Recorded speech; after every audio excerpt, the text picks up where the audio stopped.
নমস্কাৰ মই আছো শিৱসাগৰত আৰু মোৰ ওচৰত এগৰাকী খুব মৰম লগা বাইদেউ আছে আৰু তেখেতে মোৰ ওচৰত আজি ক্লাছ কৰিব আহিছে।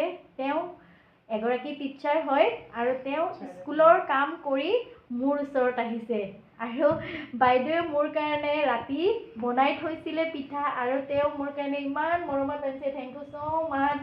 আপুনি যে ইমান কষ্ট কৰি আনিছে। বাৰু এইটো কি পিঠা হয়? এইটো চুঙা ভাত। চুঙা ভাত।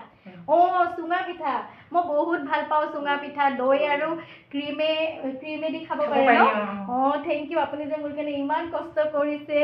বাৰু ক্লাছটো কৰি কেনেকুৱা পালে?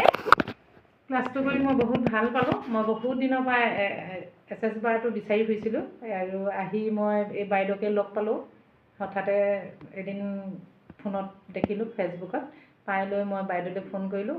ফোন কৰি বাইদেৱে মোক ইয়ালৈ মাতি দিলে শিৱসাগৰলৈ আৰু মই চৰাইদেউ জিলাৰ হয়। আহি মই ইয়াত পালোঁহি আজি আৰু ক্লাছটো কৰি বহুত ভাল পালোঁ আৰু মই বহুত সুখী। আপুনি যি বিচাৰিছিল সেইবোৰ গোটেইখিনিয়ে পালোঁ।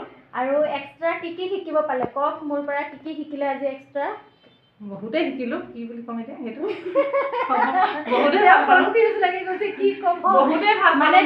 আজি নতুন যে হয় তেওঁ আজি এক্সেছ বাৰ্ছৰ লগত বডি প্ৰচেছ ক্লাছটো শিকিলে আৰু লগতে তেওঁ মেনিফেষ্টেশ্যনৰ ক্লাছো শিকি ল'লে। ধন্যবাদ। ঠিক আছে, থেংক ইউ।